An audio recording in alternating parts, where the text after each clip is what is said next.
this is the last tutorial and it's going to teach you how to export your movie. So at the moment, even if you go File, Save As, like so, your movie file is not saved. All you've done is saved the Premiere working file. This one here where I've saved it to here called Tele Project. It's just the project file. It's not a movie. And this is what it looks like. It's just one of these Premiere working files like this. This won't open in anything except Premiere or occasionally a couple of other Adobe products. It's not a movie. You can't take this home and play it to your mum. Okay. You can tell by the icon, and you can also tell by the file size. Okay, this is way too small to be a video. Okay, what we need to do is export it as a movie. So we're going to go File, Export, and if it's grayed out like this, that just means we need to click down here, click on one of your videos, then click back up here, File, Export, Media. It won't be gray anymore. Okay, and this little window will pop up. Firstly, check here at the bottom that everything you want is included. Okay, so I pretty much am happy with how this works. Sometimes if your music goes longer than your video, it'll have made the clip go for much longer than you think it should go for. Like it might go for an extra minute and it'll just be black up here in the picture preview, but it's just playing sound. So you need to make sure that you've got the correct section chosen. So to do that, all you got to do is move these little triangles down here. So I'm going to move to there where I walk into the door, and I'm going to make it end there just for the sake of this shoot. I'm going to move this little triangle across. That means my movie, when I export it, will only export to this point, and that'll be it. All right. The other thing we need to do is ensure that we have picked the correct format, because there's lots of different video formats.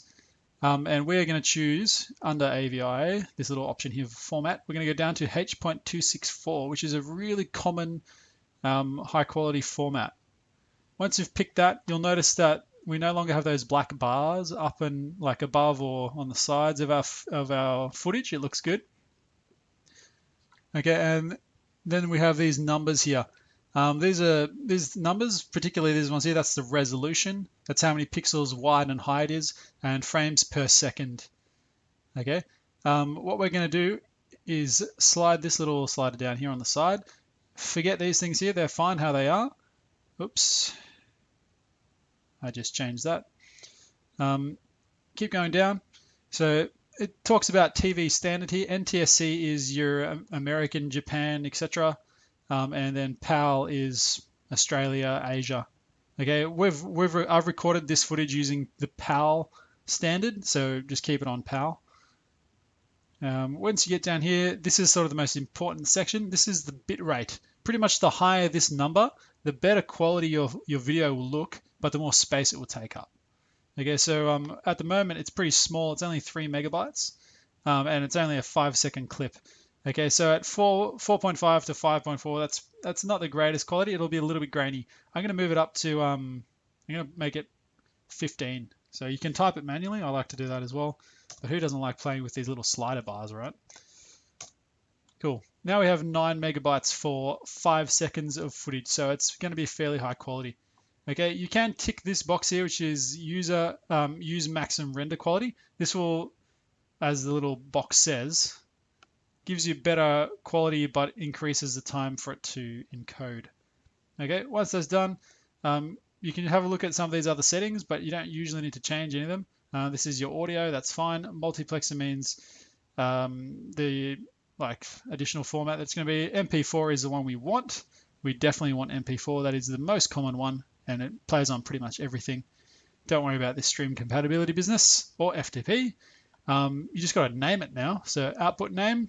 We don't want to call it Sequence AO2. We want to call it Teleport. And now you hit export. All right, once it's done, all you got to do is open it. Okay, and you can see straight away the difference between the saved standalone video file and a Premiere project file. I'm going to make the icons bigger so that you can see. Okay. These are the save as project files that we've been working on throughout the tutorials. This is a finished exported video. There is a difference. Again, show you in the details. If you have a look, the type, it's an Adobe Premiere project. This one is an MP4 video. You can see that it's about 10 megabytes. These are only, 497 KB. It's very obvious. The icon is different. Okay, it's a video, not a project file. And if you double click it, it opens in a a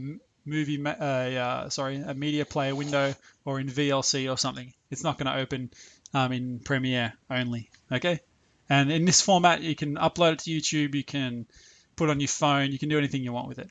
Okay, all right. So that is how you export from Premiere Pro. Export whichever footage you want. I've picked this teleport one, but you can export any of the ones you want. Okay, once you've done that, you can move on.